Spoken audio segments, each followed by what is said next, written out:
Welcome to this episode of the Are You Listening podcast, brought to you by the good folks at New Amendment. Geo, it's been a crazy week on my side. How's everything been with you?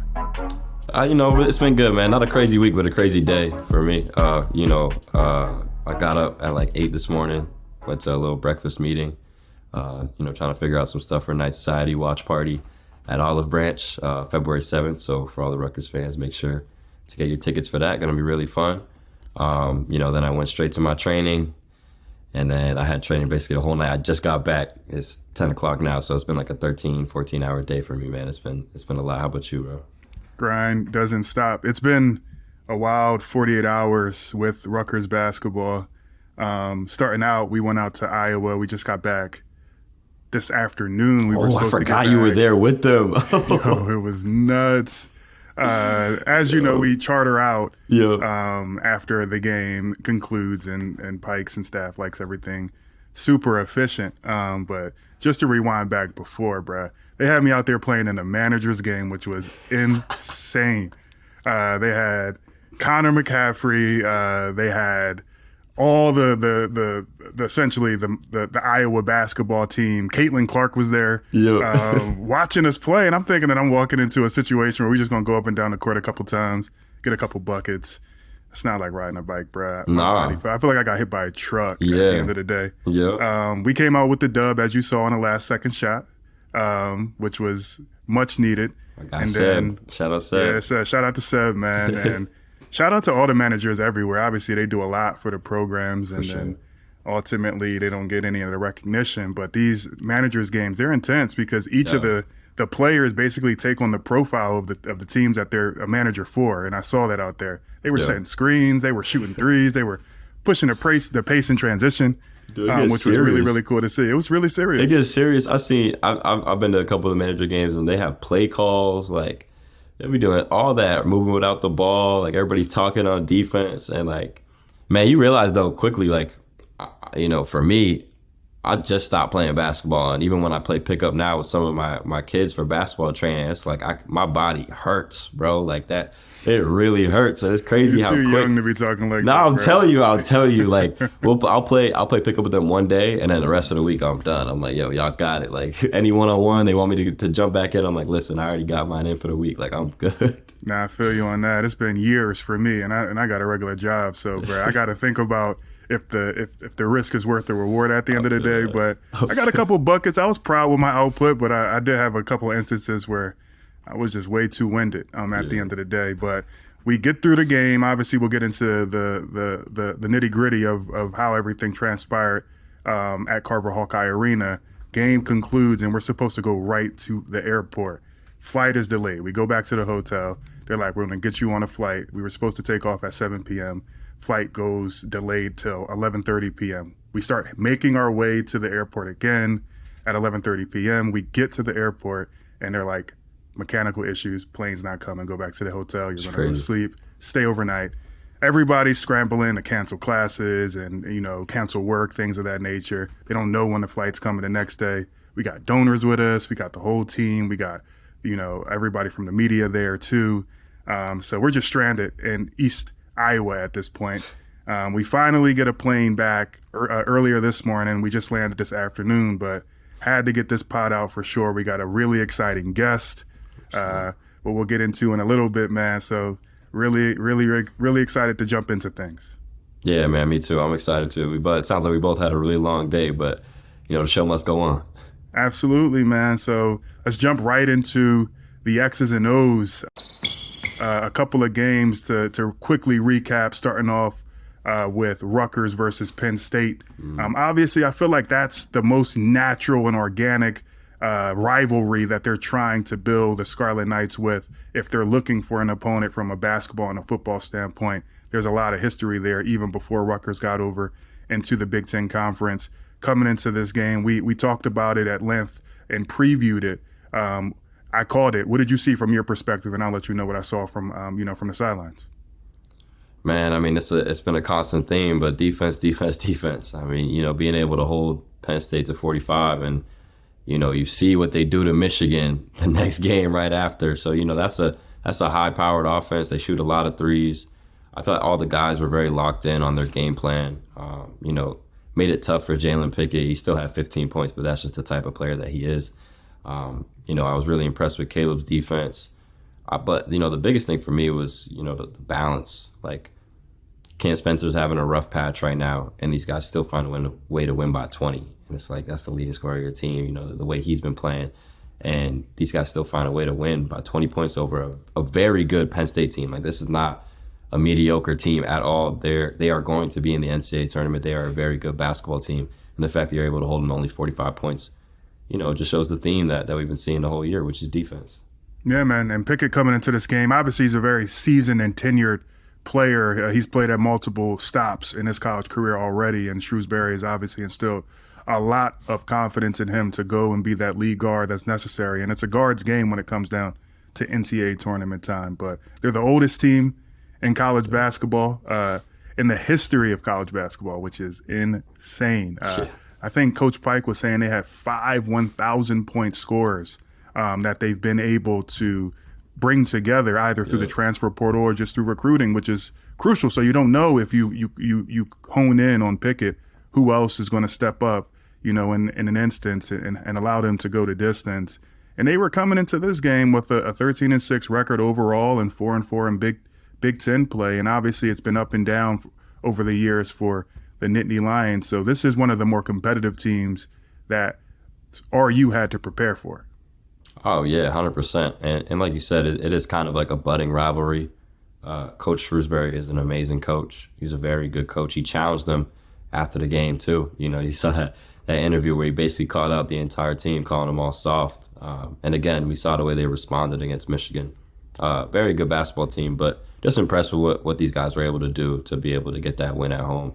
It's a very good basketball team. You end up winning by 20 points. Yeah, a team that puts up a ton of three-point opportunities. They shoot almost 28 threes per game, which is insane, and they make almost 40% of them. So guarding that line and making shooters drivers is imperative and what you need to do from a defensive standpoint. And obviously everything RU basketball starts on that end. And we'll look at this holistically going for the rest of the year. I can't believe we're already into February. It's crazy. March Madness is right around the corner. Big Ten tournament play is right around the corner. So we'll be able to talk about what are some of the consistent themes that have been helping RU to succeed and is going to help them to succeed continuous going forward. But communication, defending the three-point line, and limiting Jalen Pickett, man. And I think that RU did a really good job with that. And talking about the themes and who Rutgers is, overall, you look at the next game against Iowa, no communication, no three-point defense, and you see what happens, right? You can't let an Iowa team score 93 points on you. Very hard to win against that team when they're scoring 93 points. And it comes back to, the identity of this team, like making sure that you know who you are. Like, you're a great defensive team, okay at offense at times, right? And that's been the theme for a while now, right? That's not just this team. It's been the same for, past couple of years. And understand that, like, know who you are. There can't be a game, especially when we're talking about March Madness and trying to advance. It's one and done. Like, there can't be a game where you're asleep on defense the way they were, no communication. There was like multiple times where you could tell no one really know who had who. And, just thinking about who you are as a team and your identity, you got to make sure that doesn't happen again. Yeah, we talk about the matchups in college basketball, and sometimes other programs just have your number. Yeah. And Iowa has been a thorn in the side for RU basketball, but it's always been a competitive, back and forth type of a rivalry. There was a lot of locker room and billboard material coming into this game. You had Connor McCaffrey chirping about Dave Van Dyke and, some of the stuff with, what happened last year in the Big Ten Conference tournament, and then how Coach McCaffrey thought that, they did a really good job of slicing up the full court pressure and things of that nature. So, those are the things that really help to fuel the fire of athletes all in all. But you got to have a lot of respect for an Iowa team that's able to go out there and, put their money where their mouth is and back it up. And, some really good things from RU too. It was really tough for them to get into a rhythm from beyond the three again. So interested to see, what do you do in order to break that funk? Are you just continuously to try to get shots up? Are you, trying to change up your game plan and your approach, in regards to what you're doing offensively. Paulie was diamond. I think he had 13 assists overall. So you really like to see that. So you try to obviously extract the positives away from it and put it behind you, because there's a much bigger goal on hand, in between the lines of these two losses to the Iowa Hawkeyes. Yeah, I didn't realize he had 13 assists. That's crazy. It was nuts, and it was it was slight too. It was real slight. Would not have thought that. No, I mean, listen, we can talk about it, all day about how they can potentially change their offense. At the end of the day, they shot 50% from the floor. They shot 40% from three. I think a lot of people were talking about Cam Spencer had a bad game. He shot 40% from the floor. Offense really wasn't the problem. They scored 83 points. I think for Cam individually is right now what he's seeing. He's getting to the top of that scouting report. Whereas before it was probably Paul, it was Cliff, it was Caleb. You start to hit some of these big shots and these big moments. Teams are going to adjust. So, knowing who Cam is and his mentality is, now it's your turn. Now you have to adjust. And these last couple of games, he's been forced into some really tough shots. He made, even against Iowa, he made a couple, but it's, one leg faders and, a couple of dribbles right before he was getting some catch and shoot threes. Teams are going to adjust to that. So, for him personally, it's just being better than the scouting report. Maybe you got to move a little bit faster, use the screen a little bit better, get yourself open. Coach Pikes is probably going to drop some new plays for him to switch it up a little bit now that the scouting report's out on, how he's getting his shots. So that's really the main thing I think with him. But overall, the offense was as good as it's been. I think that was their highest scoring game in Big Ten play this year. So, not too worried about the offense overall, and definitely not worried about Cam. We've talked about him a bunch already on this podcast, but, what he's able to do and his mentality, he's already on to the next one. That's just who he is. So, just making sure that he's trying to be better than the scouting report, I think they'll be fine. But again, it goes back to identity. Like, you're a great defensive team. You need to be that night in and night out. That's what's going to carry you to potentially a Big Ten championship. That's what's going to carry you to that second week in the NCAA tournament. And the whole team needs to buy into that and realize that for these guys to succeed. For sure. And one thing that I immediately jumped off the page was Iowa's a great shooting team, and they lead the Big Ten year over year in offense for a reason, is their ability to stroke it from deep. They converted on 6 additional three-pointers more than RU yesterday, but also shot 19 more free throws in total. And that's just toughness, attacking the hip, getting into the paint, and finishing through contact. Has that been a consistent theme? You thinking back to your days of playing against Iowa over the years, that they've always been able to do really good at getting to the stripe? Yeah, part of it too is that they move so much off the ball. Like, there was a lot of off-ball fouls too, where it's just guys just cutting really hard. I think Caleb got called for a couple where he's just kind of holding on to his guy, gets caught hugging.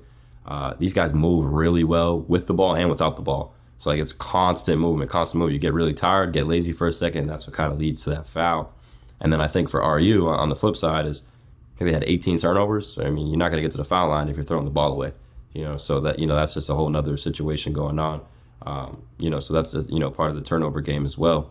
But yeah, I mean, Iowa is just a great offensive team. Every single year they come in, and you got guys like Keegan Murray, Chris Murray, and, really it's not even any type of isolation basketball. Keegan Murray used to get all his points just rim running and just catch it and finish it, right? Like, everything within the offense. And, Chris is kind of doing the same thing, but they do a great job of just getting to their spots, and guys move really well without the ball.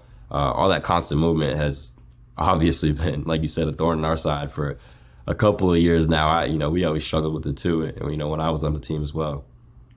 Yeah, and a really good job of handling the pressure again, and you had somebody from Iowa who obviously you try to account for coming in from a statistical standpoint to be at their season average last game.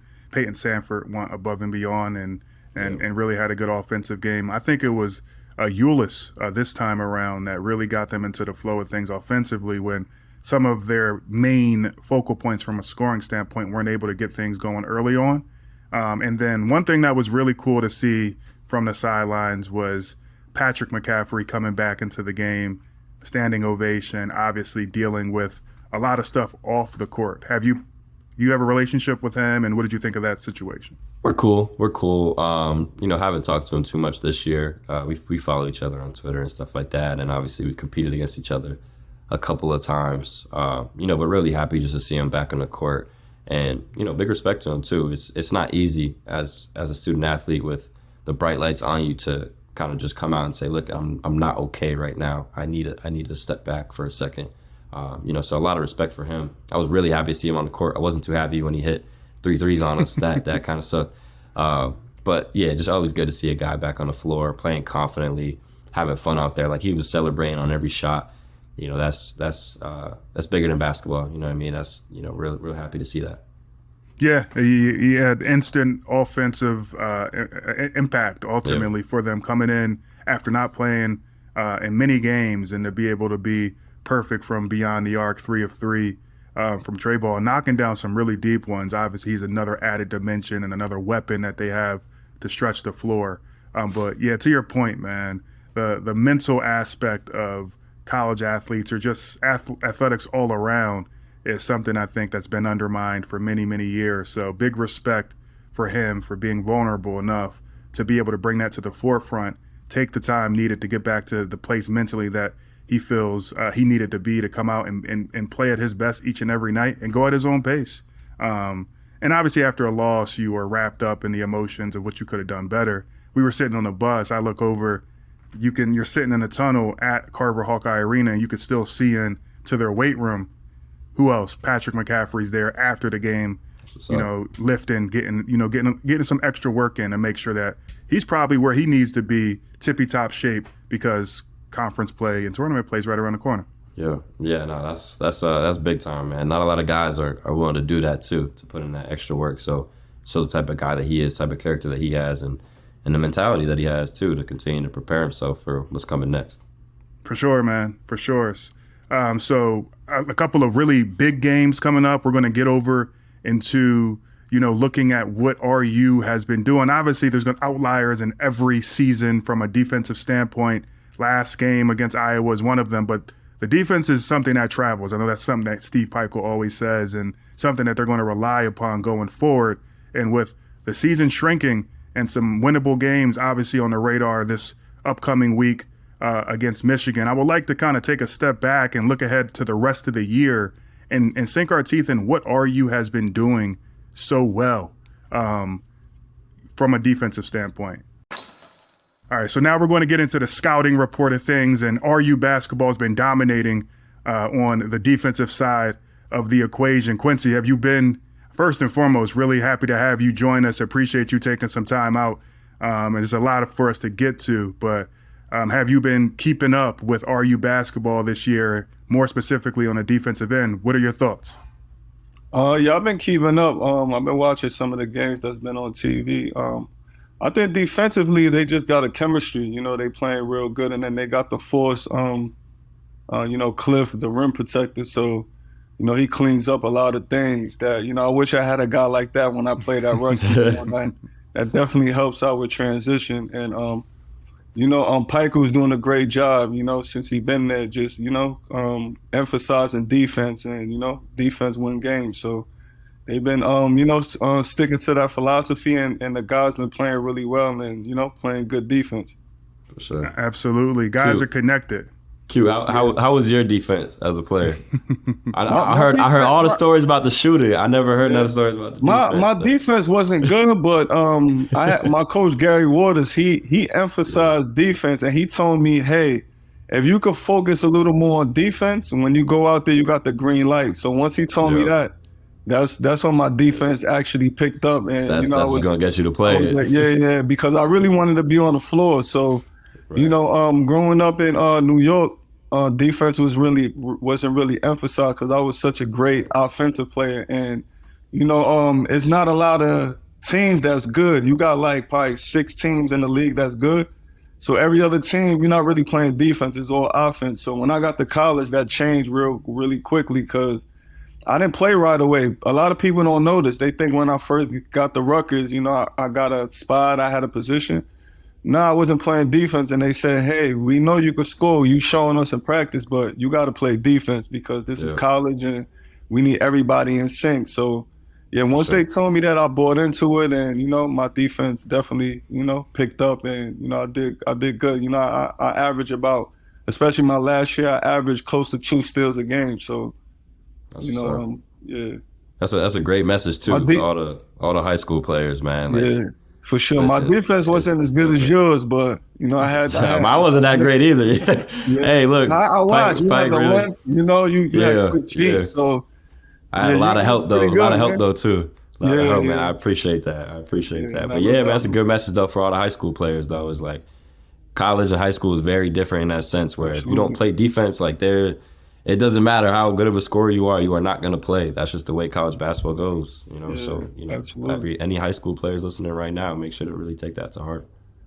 Absolutely, man. And I think that obviously you've developed relationships with Caleb McConnell, and you've seen Cliff Amori and his ability to rim protect this year for RU. And any good team is the sum of all of its individual parts.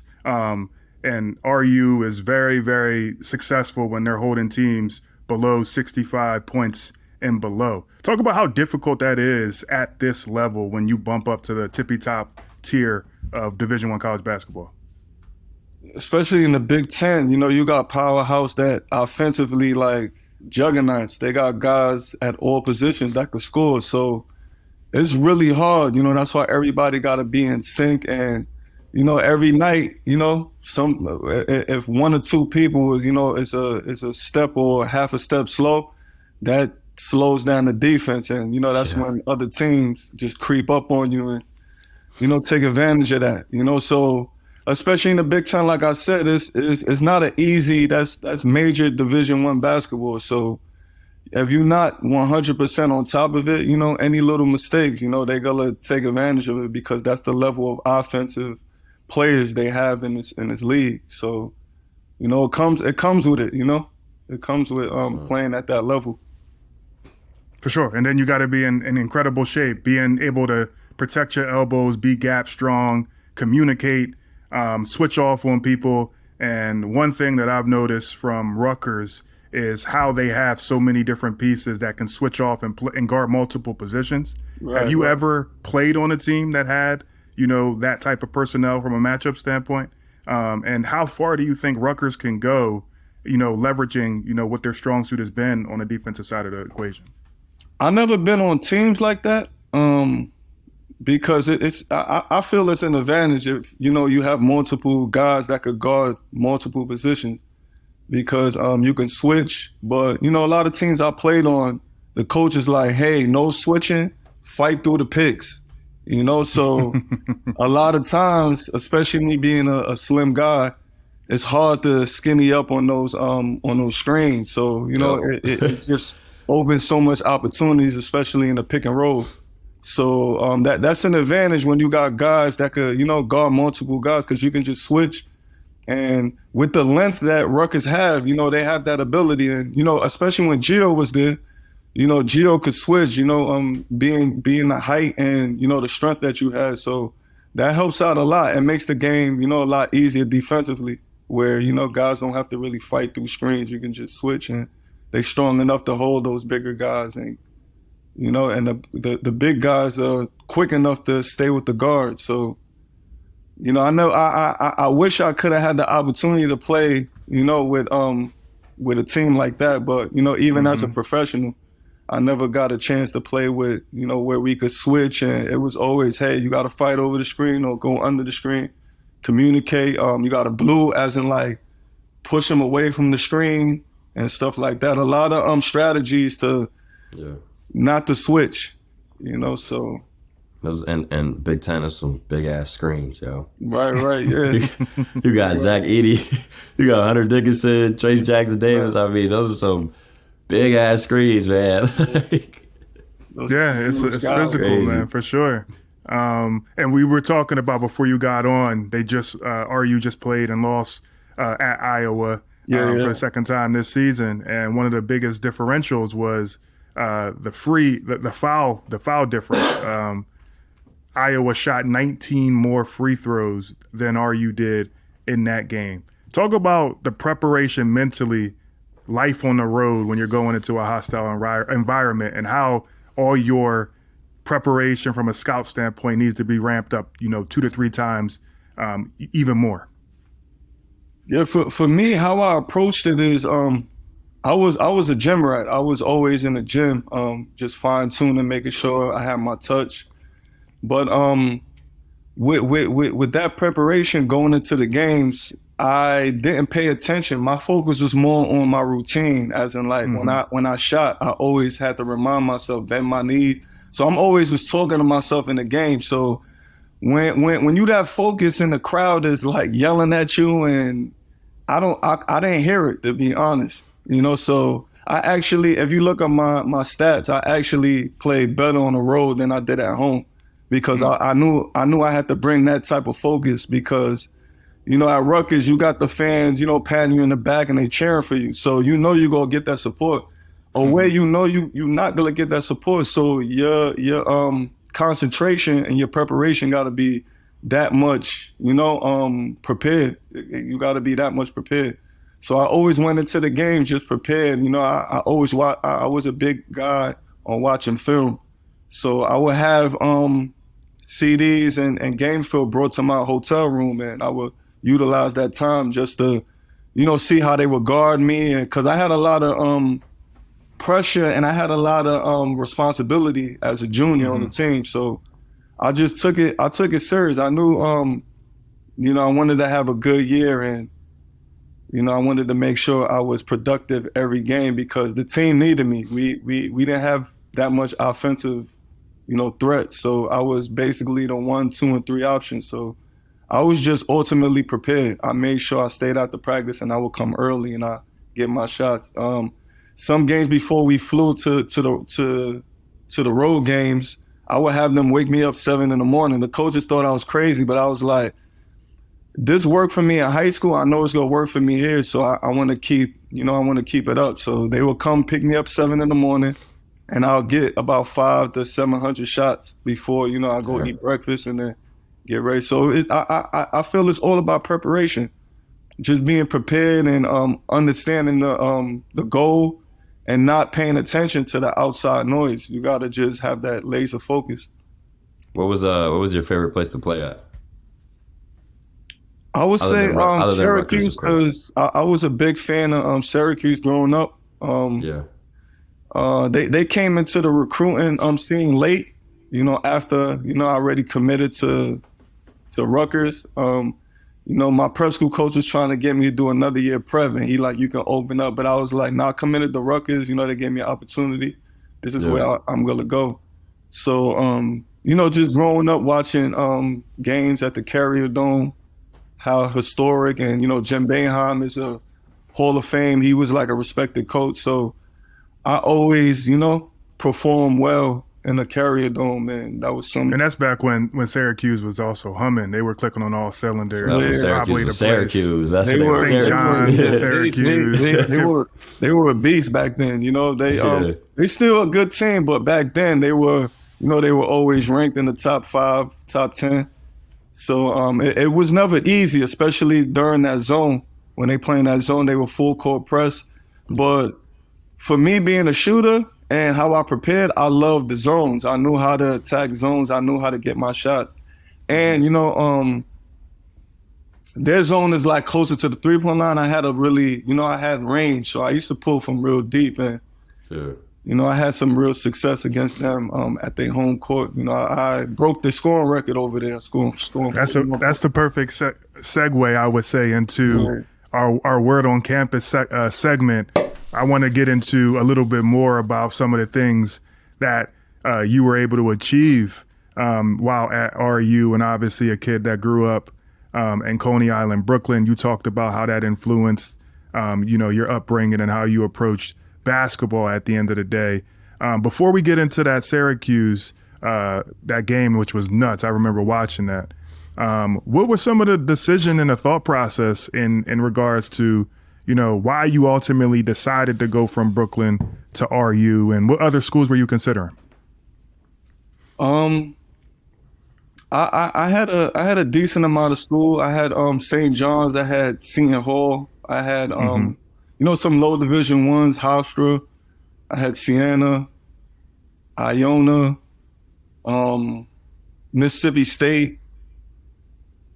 That's a few that come to my mind. I had some when they saw me playing prep school, because after my time was up at high school in New York, Grady, I went to St. Thomas More in Connecticut. So when they saw that I could play against those level players, they allowed it. I already committed to Rutgers before I got there. So after I got re-signed by bigger schools, they wanted me to, reclass again. And my coach spoke to me and I was like, nah, I did a 5th year and I'm ready to go to college. So the reason why I chose Rutgers because, on top of that, it was an all-boys school. So, and then I'm away from home. So I was like, yeah, I'm ready to go to college. I'm ready to fuck this thing. Yeah. So, when I took my visit to Rutgers, I saw how big the campus was. I saw it was an opportunity that I could go there and earn minutes. And, at the time, Rutgers, it was hard for Rutgers to get played. So one thing that stuck in my mind, I was like, I know they can't recruit over me. Where if I go to a bigger school, it's McDonald All-Americans coming every year. So, even if you do good, the McDonald All-American come, a lot of times I see guys just lose their minutes. So I knew that it was going to be a perfect opportunity for me to grow and have longevity and not worry about I knew if I showed that I could play, that I wasn't going to lose my spot and it was going to be nobody come to replace me. So that was one of the things that went into it. I seen how strong academically Rutgers, was ranked and respected. So I knew that, that would have been good for me too, to get a degree there. So, and then, it's a full picture that you got to consider. Obviously, not only the academics, the athletics, but also the proximity, being able to jet back home, see fam, see friends, other things like that. Say. Right off the Verrazano Bridge is about 45-minute drive. So I knew that I would, have my parents come and my family and friends come. And whenever I felt like going home, it was 45 minutes away. So I could go back home and handle what I needed to handle, go see family. And, that played a lot into it as well. So yeah, what was the state of the program? Day one on campus, you sign your NIL. NLI, my bad. We've been talking NIL a bunch here on this podcast a lot, so we get those interchanged. Right. You get on campus. Obviously, it's not the Jersey Mike's Arena. It was the RAC back then. How was the facilities? How was the team overall? What was the morale like? What was the culture like, when you actually first arrived your first freshman day in Piscataway? To be honest, the facilities compared to other universities I took trip to wasn't compared to the other universities. But like I said, I wasn't looking at the university for that. I was looking at it for more, what fits me. But compared to now, like they have state of the art. It's like beautiful. Like, so that's definitely gonna help with recruiting because especially with kids' parents coming on campus, they know that, the kid has somewhere to train and, take it serious. And then they got somewhere to have a study hall. When I went to Rutgers, it was just a rack. And like sometimes I would want to train and they would have graduation. I wouldn't even know. I'd be walking with my ball. I'd go to the gym and the chairs are set up. And I'm like, so then I'll call the coach. They're like, all right, we gonna get you a court on one of the other campuses, like in one of the student centers. So I would go to the court to work out, and all the students were big fans of mine. So they would literally come on the court and like, let's play horse, like, and just be talking about the game. I would have to just go back to New York and get workouts there. So when it came to that, especially in the off season, it was hard to get some good work in, like, individually to, get better. So, I could continue to, add to the university. It's sure, crazy, Q. It was the same for my first couple of years too.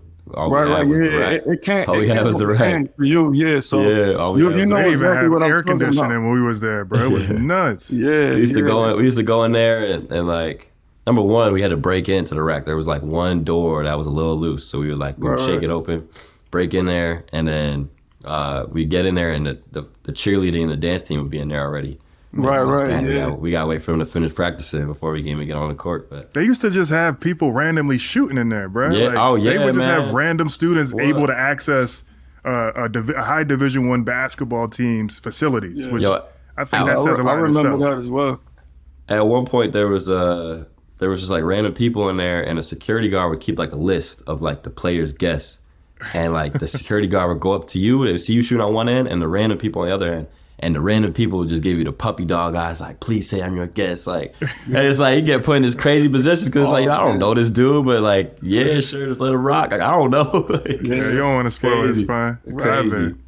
That's crazy, man. Obviously, you had to not only put in a lot of work, but you had to go above and beyond to be able to take advantage of not the greatest situation from a facility standpoint, obviously considering where it is today, but the last Rutgers Scarlet Knights basketball player to get drafted in the first round in the 2006 NBA draft by the Sacramento Kings. Was that your mindset coming into RU, that you had the ability to come in, take care of business, and ultimately, fulfill your dreams of playing in the NBA for many years? No, I'm not even gonna lie to you. Like, I was a late bloomer. I only played my junior and senior year, then I went to prep school.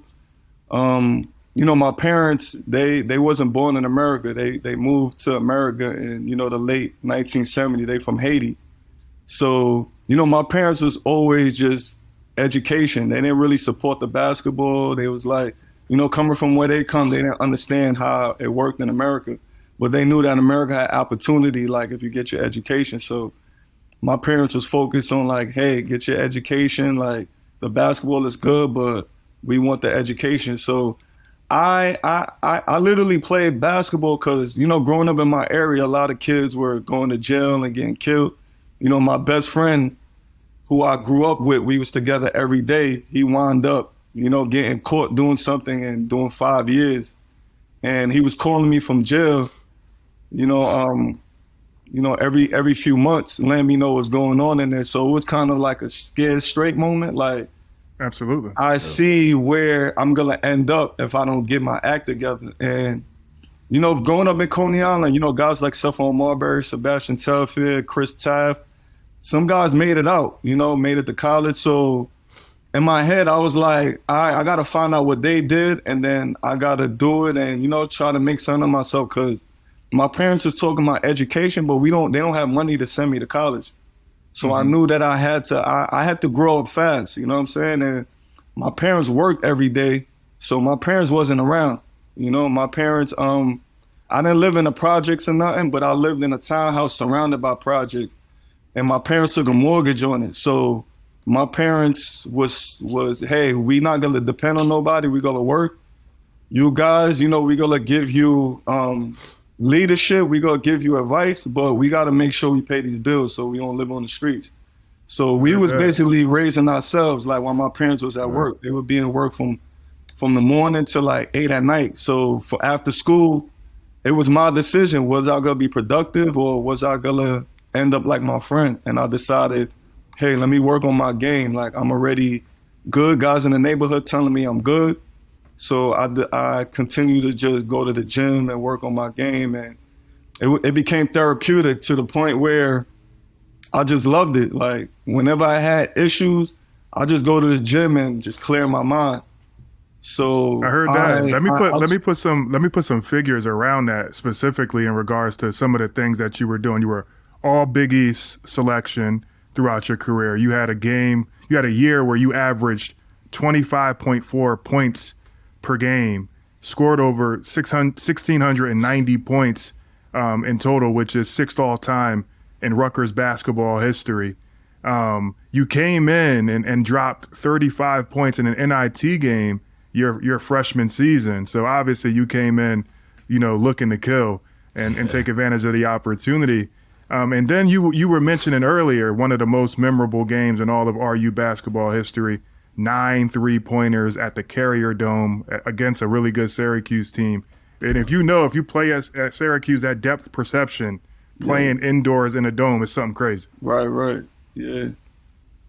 But like I was saying, like, with my background, I didn't go into it thinking I'm going to the NBA, or was I doing it to go to the NBA? I was doing it because this is something I love, and it was opening opportunities where I could get an education and make it out of where I'm from, which was it was low key hell where I was from, man. It wasn't a good environment, and I wanted to make better for myself and my family, which I was able to do, because I stuck to what got me there. I just ended up getting drafted and, you know, getting opportunities that, you know, I wasn't really preparing it. I wasn't preparing for it because I didn't feel this is something like it's gonna happen to me. But because of my work ethic, everything just literally fell into my lap, and you know, it opened doors, and I was able to buy my parents a house. You know, move them out of the environment, pay for my little brother who my other family members wasn't in the sport. You know, so I was able to get him into prep school, get him into college, and you know, help my family out, which, you know, is the ultimate thing, you know, ultimate happiness that everything, you know, worked out. Well, and fast forward to when, you know, you did get drafted. Maybe if you could just talk a little bit about like what your thought process was through all of that, and you know, just how that went for you overall. You know, maybe just because not a lot of people really know how the NBA draft process goes, and you know, how you get scouted in those pre-draft workouts and all that. Like, what was that whole process like for you?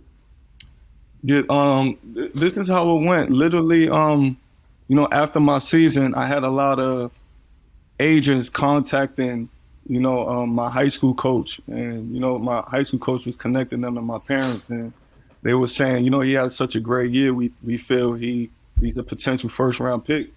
And I remember fighting it like, nah, I'm gonna stay in my last year. I don't know if I'm ready for that. Like, you know, cause like I said, I didn't prepare. So, you know, I spoke with my parents, and my parents, you know, was like, hey, it's a once in a lifetime opportunity. And, you know, I spoke with my high school coach, and, you know, we got other feedback. So, you know, I decided like, I'm gonna put my name in the draft. And it wasn't like how it is now, you know, where if you don't sign with an agent, you could come back. It wasn't like that. If you put your name in the draft, your name is in the draft, whether you have an agent or not. You know what I'm saying? So, Right, damn. you know, I fought it a little bit, and I decided like, hey, my bad, y'all. I had to put the AC on. It's a little hot in my house. But yeah, I decided I'm gonna put my name in the draft. I signed with an agent, and then he set up about 19 workouts individual with, you know, NBA teams. And my first 2 workouts, because I was so nervous, I didn't do too well. I remember calling him after the Knicks workout, my second workout, and I was like, yo, I think I made a mistake. Like, why y'all told me I should have stayed at Rutgers? And he was like, yo, calm down, man. You freaking out. Like, you know, all your workouts is not going to be good. You got 19, so now you know what they expect in the routine, because they pretty much all do the same things, just tweak a little things like with the shooting drill. Yeah. But the conditioning is pretty much all the same thing. So as I got to like my 4th, 5th workout, I was so like prepared at that point that I just killed all my workouts. I wouldn't miss a shot. Like, the reason why Rutgers drafted me, because Peja Stojakovic's workout, I outdid his workout, which they say he missed about 5 shots. I missed about 2 shots the whole workout. So they really saw the potential after that. So and they were like my 17th workout. So I was like towards the end of my workout. So I was that much confident and that much prepared. So I'm not gonna lie, it's tough because they match you against other guys in the draft. Like, I got matched up against Brandon Roy, JJ Redick, Kyle Lowry, Rajon Rondo, you know, and in the beginning it was tough. You know, you like, oh man, like these are some, because I didn't get to play against Rajon Rondo and Brandon Roy. So when I match up a little, sometimes you kind of like, hey, am I as good as these guys? You know, then when you start keeping up with them, you see them in the next workout. It's like, all right, I'm going at you. Yeah. You know, so nah, that's really cool. Yeah, it was all mental. I'm not gonna lie, it was all mental. Once I got the mental together, the workouts, you know, after a while, it's easy. So that's how it pretty much, you know, happened for me. And for my workout, I remember I had a workout with the Suns. D'Antoni was the coach at the time, and it was so hot in the gym, like something was wrong with the AC. So I remember we was working out. It was so hot, I threw up everywhere. And D'Antoni was like, it's all right.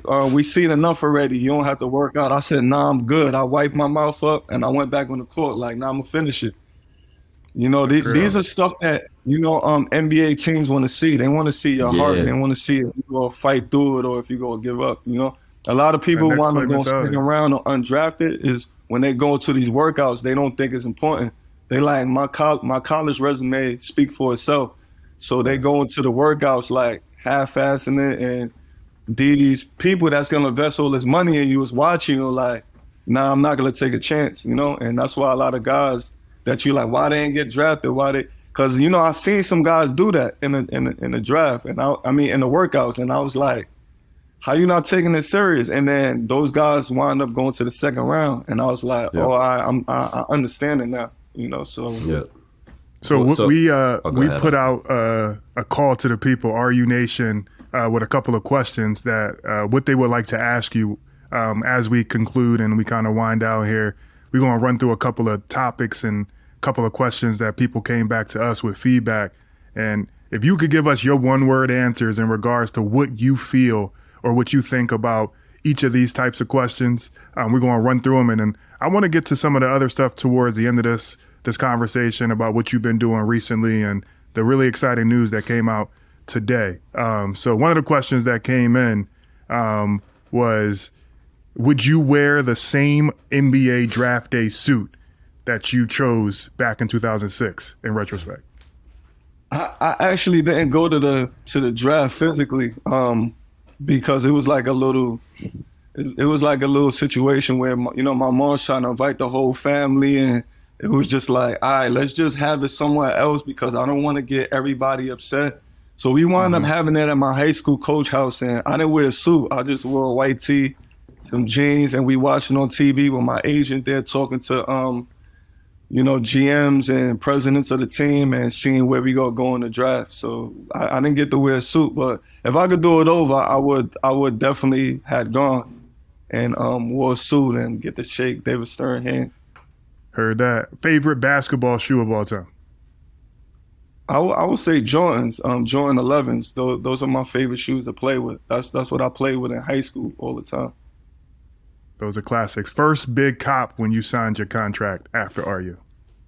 My parents' house. That's the first thing I got was I bought them a house in Charlotte, North Carolina, which they still live in to this day. So yeah, that's the first big purchase I made. LeBron or Jordan? People gonna be upset with me, but I'm gonna go with LeBron, man. I agree with you LeBron. wholeheartedly. That is Oh, the you right might have answer, to my you might have brother. to explain that one just a Nah. little bit. I love Jordan, nah. and I love his shoes and what he did for the NBA. But LeBron is a different animal. I played against LeBron, and just seeing him and understanding the game to the level I understanding that, like this guy is, man, he's a freak of nature. You can't compare it. As in like being 260 pounds and moving like a guard. Like when I was on the court with him, it was like a train coming at you going 100 miles per hour. Like you Yo, go Q. get hurt guarding that. Like Q, we got the producers in the chat saying that we got to cut the feed because you wilding right now. Yeah. I knew they wasn't gonna feel it, but I'm just being honest, man. I agree with you, bro. I got your back on that one. You can't end your career leading every major statistical category and not be in an argument, at least being the greatest of all time. And championships are a team statistic. So miss me with all that other stuff. Favorite pizza in NYC? It was a pizza store on Coney Island. I forgot the name of it, but it was owned by some Italians, and it was really good. We went there all the time after school. Favorite RU player to watch over the years? I would say Geo Baker, man. That was my guy, man. That's right. Oh man, Yeah. I appreciate that, Q. I think I feel pretty good, talk, bro. man. I was a appreciate big fan of yours, man. I appreciate didn't that. say much. I'm really low key, but I appreciate the energy. You had some unfortunate injuries, which comes with the game, but when you was out there, you gave it your best, and I enjoyed watching you play for sure. I appreciate that a lot, and I appreciate we obviously had our conversations through the years too, and I always appreciated the advice that you gave me, man, because I needed it for real. So I appreciate that for real. Yeah, for sure, man. Love, man. Toughest player you ever matched up with one-on-one in the Big East or in the NBA for that matter, just in your career? I would say Ben Gordon, man. I know you guys heard of Ben Gordon from UConn.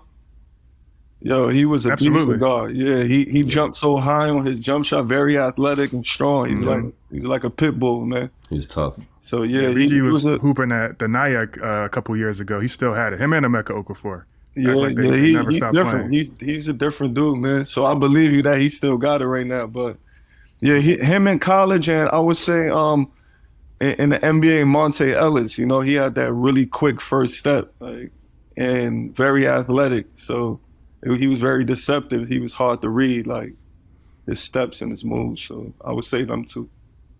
Love that, man. And then to conclude and to segue over into kind of the final thought here, Coach Peichel and staff announced the knighthood, which they introduced to obviously bridge the gap between all the different generations of RU basketball, bringing people back who've played for different cultures. Who have you had mentioned didn't play for Coach Peichel, might have played for Mike Rice or Freddie Hill or Gary Waters in your instance, in your case. But one of the things that's been really cool is to see that despite the fact that you've been able to reach the highest levels of college and professional basketball, achieving the goal of being able to get your degree was something that was top of mind. Talk about the news that came out today and you being able to, work behind the scenes towards getting your degree and what that means to you.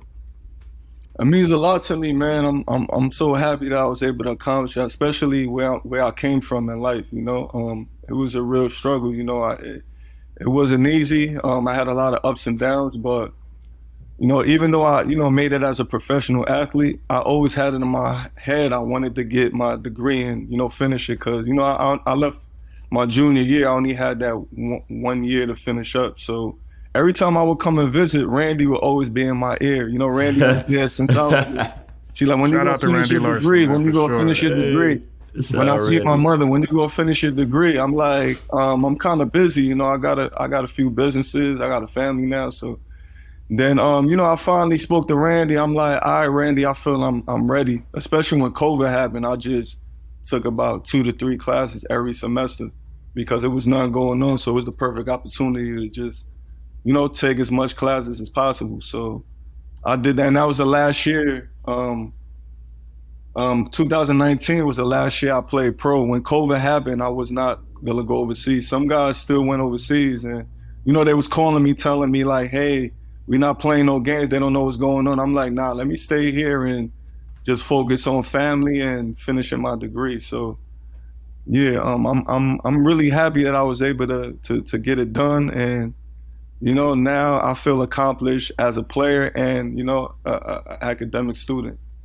That's what's up, bro. And talking, like, you said it earlier, too, like, even with the NBA workouts, like, not half-assing it, finishing, and, like, all that together, like, it translated from basketball to real life, the fact that you're able to do that. I just left school, and if someone told me to go back to school right now, I'd be like, hell no. Like, I'm good, you know what I mean? So the fact you was able to do that, like, is really impressive for real, bro. Like, a lot of respect for you for that. Appreciate that. It was tough. I'm not gonna lie, I felt like giving up a couple times because the reading, the materials, I had to make sure my kids was asleep, and then 11, 12 in the morning, I'm reading like 5 articles, like. Yeah. So, it wasn't easy, but I'm happy, like I said, I'm happy I got it done, and I feel like a weight lifted off my shoulder. Now, I'm gonna just continue to live life and just be an example. I like that I put it on my post. A lot of my people from my neighborhood, is seeing that, and I want them to see that people from the neighborhood is doing good and making the right decisions and getting the education. So that's a real deal. That's real special, bro. For real.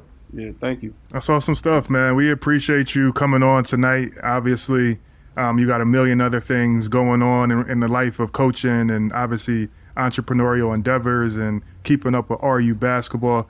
I know you're going to continue moving in the upward trajectory, and we'll see you coaching at the college ranks at some point. But we'll love to have you back, obviously, going forward in the future, man. And one last word on your outlook for the RU basketball season. Where do you think this team ends up in the grand scheme of things with the NCAA tournament right around the corner?